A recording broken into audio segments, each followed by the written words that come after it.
ஸ்ரீசக்கர வரதாச்சாரியம் சுத்தசத்வ குருத்தமம் ஸ்ரீநிதிம் ராகவம் வந்தே ஹியபார கருணாகரம். கவசம் கனெக்ட் நேயர்களுக்கு நமஸ்காரம். பெரியாழ்வார் திருமொழி 2ஆம் பத்து 5ஆம் திருமொழியின் நிறைவு பாசுரம் 10வது பாசுரம் பலஸ்ருதி பாசுரத்தை இன்றைய தினம் நாம் அனுபவிக்க உள்ளோம்.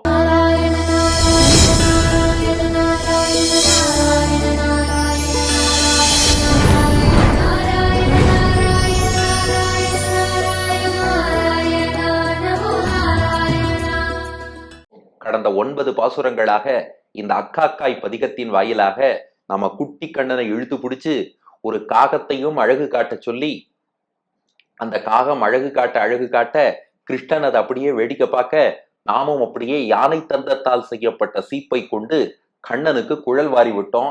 ஆச்சரியமான ஆனந்தமான ஒரு அனுபவம். நம்ம எல்லாருமே கையில சீப்பு வச்சுட்டு மானசீகமா கிருஷ்ணனுக்கு குழல் வாரி விட்டுட்டோம். இனி இந்த 9 பாசுரங்களை அனுபவிச்ச நமக்கு என்ன பலன்? அதைத்தான் 10ஆம் பாட்டில் தெரிவிக்கிறார் பெரியாழ்வார். இதை அனுபவிச்சதே பெரிய பலன், அது ஒரு புறம். அத்தோடு ஒரு பலனும் இருக்கிறதாம். என்ன என்று இந்த பாசுரத்திலே 10ஆம் பாசுரத்திலே காண்போம். கண்டார் பழியாமே அக்காக்காய் கார்வண்ணன் வண்டார் குழல்வார வா என்ற ஆய்ச்சி சொல் விண்தோய் மதிள் வில்லிபுத்தூர்கோன் பட்டன் சொல் கொண்டாடி பாட குருகா வினைதானே. கண்டார் பழியாமே அக்காக்காய் கார்வண்ணன் வண்டார் குழல்வார வா என்ற ஆய்ச்சி சொல் விண்தோய் மதிள் வில்லிபுத்தூர்கோன் பட்டன் சொல் கொண்டாடி பாட குருகா வினைதானே. இப்போ இந்த பாட்டின் முதல் 2 அடிகள்ல இந்த மொத்த பதிகத்தின் சாரமான விஷயம் என்ன என்பதை பெரியாழ்வார் நமக்கு காட்டுகிறார். கண்டார் பழியாமே அக்காக்காய் கார்வண்ணன் வண்டார் குழல்வார வா என்ற ஆய்ச்சி சொல். இது எதற்காக பாடப்பட்டதென்றால், பெரியாழ்வார் யசோதை ஒரு காகத்தை கூப்பிட்டு, காகமே கிருஷ்ணனுக்கு குழல் வாரணும், நான் மட்டும் குழல் வாரலன்னா பாக்குறவாள்லாம் பழித்து பேசுவார்கள். என்னடா இது, இந்த யசோதை கிருஷ்ணனுக்கு நீராட்டி குளிப்பாட்டிட்டு தலையை கூட ஒழுங்கா வாரவில்லையே என்று பழிச்சொல் பேசுவார்கள். இப்போ உபன்யாசம் நாம பண்றோம்னு வச்சுக்கோங்களேன், கேட்கறவா உட்காந்து செல்போனையே பார்த்துட்டு இருக்கா, உபன்யாசத்தை ஃபாலோ பண்ணலன்னு சொன்னா நாமளே என்ன சொல்லுவோம்? என்னப்பா இது, நாம இவ்வளவு தூரம் கத்தி பேசின்னு இருக்கேன், அதை கவனிக்காம நீங்க மொபைல் போன் பாக்குறீங்களேன்னு நாம வருத்தப்படுவோம் இல்லையா? அது போல என்னதான் ஒரு குழந்தைய வளர்க்கிறவோ குளிப்பாட்டினா போராது, அடுத்து குழந்தைக்கு தலைவாரி விடாம இருக்கலாமா? பழித்து பேசுவா இல்லையா? அவள்லாம் பழித்து பேசாதபடிக்கு நான் தலைவாரணும்னா அதுக்கு காகமே நீவானு கூப்பிட்டாளாம். அதான் பாட்டின் முதல் 2 அடி பாருங்கோ. கண்டார் என்றால் பார்ப்பவர்கள்னு அர்த்தம். பழியாமே அப்படின்னா பழித்து பேசாமல். யார? யசோதையத்தான். இவ என்ன அம்மா குழந்தைக்கு ஒழுங்கா தலை கூட வாரி விட மாட்டேங்கிறா, குழந்தை அடம் பிடிச்சிருக்கோம், தலை வார மாட்டேன்னு சொல்லியிருக்கோம், ஆனாலும் குழந்தைய யாரும் ஒண்ணும் சொல்ல மாட்டா. அது விவரம் தெரியாத குழந்தை, அது அப்படித்தான் சொல்லும். அம்மா தான் இழுத்து பிடிச்சு தலைவாரணும்னு குத்தம் சொல்றது அம்மாவை தான் சொல்லுவாளாம்.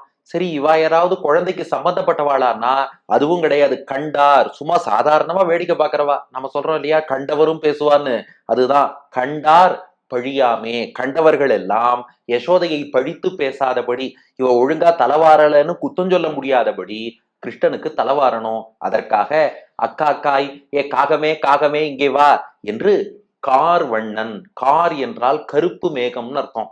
கார்வண்ணன் கருப்பு மேகம் போல் வண்ணம் படைத்த கண்ணபிரான், அவனுடைய வண்டார் குழல்வார, வண்டு ஆர் அப்படின்னா வண்டு போன்ற, குழல்வார குழல் கேசத்தை வாரி விடுவதற்காக.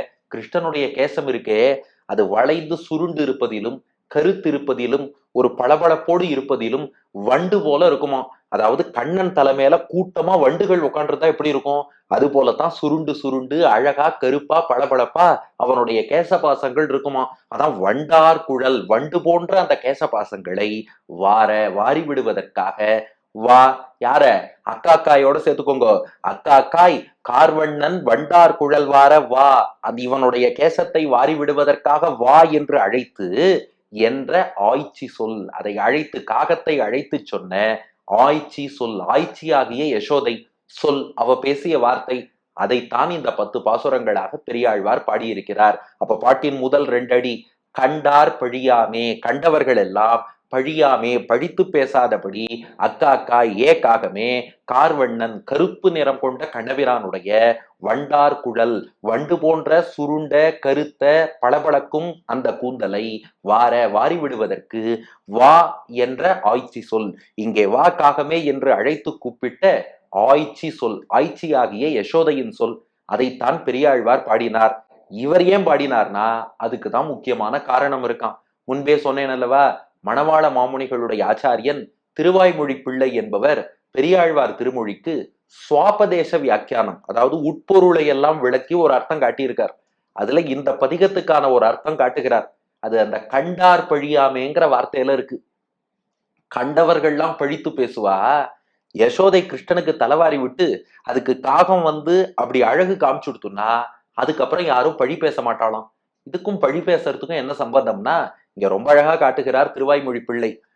காகம் கிருஷ்ணன்ட்ட வரலன்னா கிருஷ்ணன் தலை செடுக்காவே இருக்கும், அவன் தலைய வர முடியாது. காகம் கிருஷ்ணன் கிட்ட வந்துருத்துன்னா இவனுக்கு தலைவாரி விட்டு செடுக்க எடுத்துடலாம். இந்த ஒரு ஃபார்முலாவை மனசுல வச்சுக்கோங்க. காகம் தூரத்தில் இருக்க கிருஷ்ணன் தலையில செடுக்கு நிறைய இருக்கும். காகம் பக்கத்துல வந்துருத்துன்னா தலைவாரி விடலாம், கிருஷ்ணன் தலையில உள்ள செடுக்கெல்லாம் போயிடும். இந்த காகம்ங்கிறது யாருன்னா தமோ குணம் படைத்த மனிதர்களாம். இப்போ காகம் அப்படின்னா யாரோ ஒரு காகம் தான் நீங்க எடுத்துக்க வேண்டாம். காகத்தின் நிறம் கருப்பு, தமோ குணத்தின் நிறமும் கருப்பு. யாரெல்லாம் எப்ப பார்த்தாலும் சோம்பேறித்தனமா ஒரு அனுஷ்டானமும் பண்ணாம ஞானத்தை வளர்த்துக்காம ஒரு தூக்கம் மயக்கம் கன்ஃபியூஷன் இதுலயே இருக்காளோ அந்த தமோ குணத்தோடு இருப்பவர்கள் தான் காகத்தை போன்றவர்கள். இந்த காகம் கிருஷ்ணன்ட்ட வராதனால என்ன அர்த்தம், கிருஷ்ணன் தலை செடுக்க எடுத்தான். அவர் தலை செடுக்குன்னா என்ன அர்த்தம்னா பெருமாள் தலையில பழி விழுந்துடுறதாம். அதுதான் செடுக்கு. என்ன பழினா பெருமாள் காப்பாத்தவே மாட்டேங்கிறார். அங்க பாரு, அந்த தமோ குணம் உள்ளவன்லாம் இப்படி வாழ்க்கையில கஷ்டப்பட்டு இருக்கான், பெருமாள் காப்பாத்துறாரா? பெருமாள் காப்பாத்த மாட்டேங்கிறாரே. அவர் பேர்ல எல்லாரும் செடுக்க தூக்கி ஏறிட்டுறாளாம். ஆனா பகவான் யோசிக்கிறான், பா அவர்களை காப்பாத்தணும் தான் நான் ஆசைப்படுறேன், அவன் தான் என்கிட்ட வரமாட்டேங்கிறான், சொன்னாலும் புரிய மாட்டேங்கிறது. இப்ப பெரியாழ்வார் யசோதை என்ன பண்ணாலாம், காகத்தை கிருஷ்ணன்டவான்னு கூப்பிட்டதோட பர்பஸ் என்னன்னா, ஏ தமோ குணம் கொண்டவனே, நீயா பகவான ஆசிரியிக்காம கஷ்டப்பட்டு இருக்க, ஆனா நீ தானா போய் கஷ்டப்படுறதுக்கு எல்லாரும் என்ன பண்றா, கிருஷ்ணன் தலையில பழிய போட்டு அவன் தலைய செடுக்காக்குறா. செடுக்குங்கிறது ஒரு சிம்பல். பெருமாள் பேர்ல பழி போட்டு அவர் உன்னை காப்பாத்தலன்னு சொல்லிட்டு இருக்கா. அப்ப இதுக்கு தீர்வு என்ன? இந்த செடுக்க போக்கணும், பழிய எடுக்கணும். அதுக்கு என்ன தீர்வுன்னா, அந்த காகம் கிருஷ்ணன் பக்கத்துல வந்ததுன்னா செடுக்கெடுத்து தலைவாரிடலாம். அது போல தமோ குணம் கொண்டவர்கள் தமோ குணத்தை விட்டுட்டு சத்துவகுணத்தோடு பெருமாள் திருவடியை பணிந்தான்னா பெருமாள் அவளை காப்பாத்திடுவார். காப்பாத்திட்டார்னா இந்த தேவையில்லாத அவர் தலையில உள்ள பழிங்கிற செடுக்கு போயிடும் இல்லையா. அப்போ காகம் தூரத்தில் இருந்தால் இவர் தலையில செடுக்கு இருக்கும். தமோ குணம் உள்ளவர்களும் பெருமாளை விட்டு விலகி போனா பெருமாள் காப்பாத்தலைன்னு அவர் பேர்ல பழி வரும். காகம் கிட்டக்க வந்துருத்துன்னா தலைவாரிடலாம் செடுக்கு போயிடும். அந்த தமோ குணம் உள்ளவர்களும் சரணாகதி பண்ணிட்டார்னா பெருமாள் காப்பாத்திடுவார். அவர் காப்பாற்றவில்லைன்னு இருந்த செடுக்காகிய பழிங்கிறது நீங்கிடும். அப்போ பெரியாழ்வார் யசோதை என்ன ஆசைப்பட்டாலாம், ஏன்பா என் பெருமாள் எல்லாரையும் காப்பாத்துறேன்னு காத்துன்னு இருக்கும் போது அவரை சரியா புரிஞ்சுக்காம நீங்க ஏதோ காக்கா மாதிரி தமோ குணத்தோட எங்கேயோ பறந்து போயிட்டு பெருமாள் மேல இவ்வளவு பழி சொல்லி செடுக்காக்கி வச்சுட்டே, அந்த செடுக்கெல்லாம் நீக்கணும். அதுக்குத்தான் பெரியாழ்வார் யசோதை இங்க ஆச்சாரிய ஸ்தானத்தை எடுக்கிறாள்.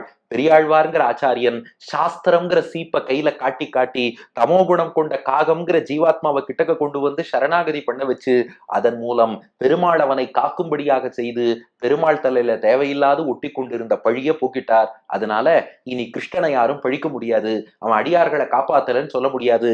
இப்ப அப்படியே பாட்ட பாருங்க, கண்டார் பழியாமே, கண்டவர்கள் எல்லாம் எம்பெருமானை பழி சொல்லாதபடி அக்காக்காய் ஏ தமோகுணம் கொண்ட ஜீவாத்மாவே கார்வண்ணன் வண்டார் குழல்வார வா, கருப்பு நிறம் கொண்ட கருணை மழை பொழியக்கூடிய எம்பெருமான் அவனுடைய வண்டு போன்ற கேசத்திலே தேவையில்லாத பழி இருக்கு, வார அதை போக்குவதற்கு வா, நீங்க வா சரணாகதி பண்ணு என்ற ஆய்ச்சி சொல். அந்த ஆய்ச்சியின் ஸ்தானத்துல ஒரு ஆச்சாரியன் ஸ்தானத்துல இருந்து கொண்டு பெரியாழ்வார் பாடினதுதான் இந்த 10 பாசுரங்கள். எப்படிப்பட்ட பெரியாழ்வார் பாடினார்? அதுதான் 3வது அடி. விண்தோய் மதில் வில்லிபுத்தூர் கோன் பட்டன் சொல். விண் தோய்னா விண்ணில் தோயும்படி, அதாவது வானத்தையே போய் தொடும்படி உயர்ந்து இருக்கக்கூடிய மதில், மதில்களாலே சூழப்பட்ட வில்லிபுத்தூர் கோன், ஸ்ரீவில்லிபுத்தூருக்கு தலைவரான பட்டன், பட்டன்னா கற்றறிந்த சான்றோர்னு அர்த்தம். கற்றறிந்த சான்றோரான பெரியாழ்வார் சொல், அவர் பாடிய சொற்கள் இவை. யசோதையின் சொல்லாக பெரியாழ்வார் சொல்லி பாடியவை. அதனால விண்தோய் மதில், விண்ணை தொடும்படியான மதில்கள் சூழ்ந்த வில்லிபுத்தூர் கோன், ஸ்ரீவில்லிபுத்தூருக்கு தலைவரான பட்டன் சொல் பெரியாழ்வார் பட்டர் பிரான் அவர் அருளி செய்தது இந்த பாசுரங்கள். ஸ்ரீவில்லிபுத்தூர் சரி, அது என்ன விண்தோய் மதில், விண்ணை தொடும்படி மதில் இருக்கேன்னா, ஆமா பெரியாழ்வார் பார்த்து பார்த்து அப்படி கட்டி வச்சாராம். ஏன்னா அங்க வடபத்திரசாயின்னு பெருமாள் எழுந்தருளி இருக்கார், அவருக்கு எந்த ஆபத்தும் வரக்கூடாது.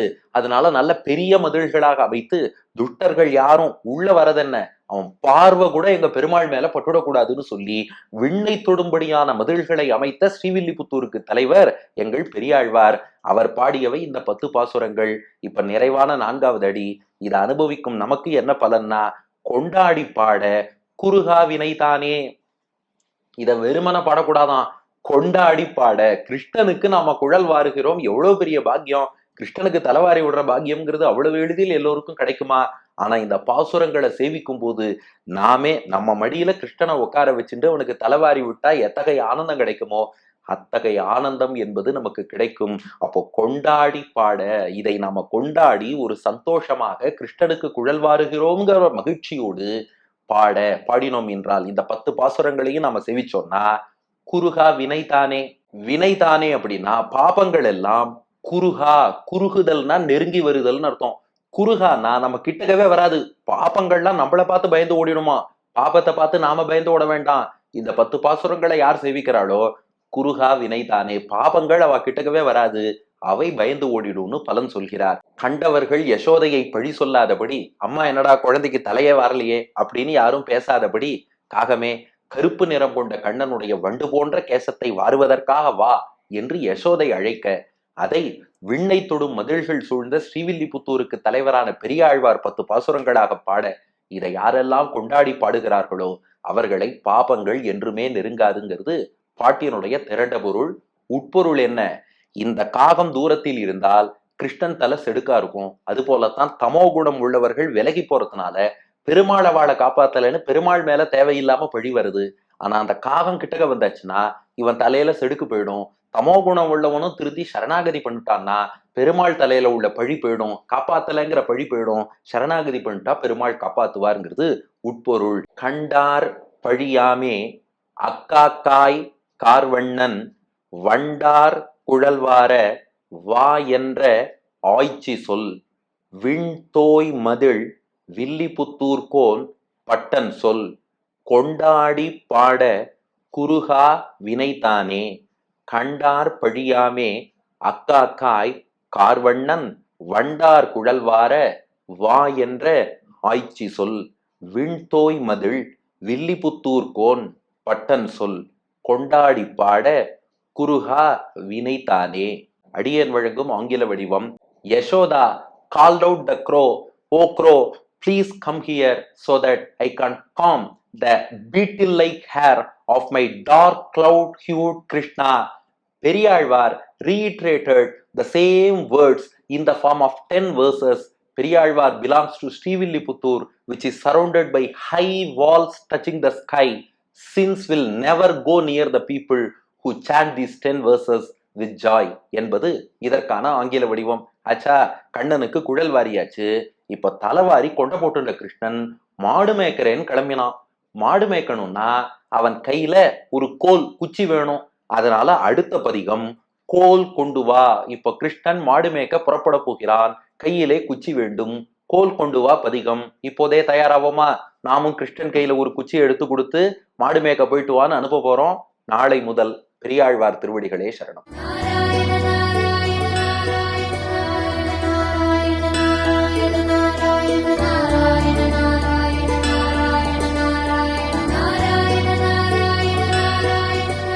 கண்டார் பழியாமே அக்காக்காய் கார்வண்ணன் வண்டார் குழல்வார வாவென்றகாய்ச்சி சொல் கண்டார் பழியாமே அக்காக்காய் கார்வண்ணன் வண்டார் குழல்வார வாவென்றகாய்ச்சி சொல் விண்தோய் மதில் வில்லிபுத்தூர் கோன் பட்டல் சொல் கொண்டாடி பாட குறுகாய் வினைத்தாமே விண்தோய் மதில் வில்லிபுத்தூர் கோட்பட்ட சொல் கொண்டாடி பாட குறுகாவினைத்தாமே கொண்டாடி பாட குறுகாவினைத்தாமே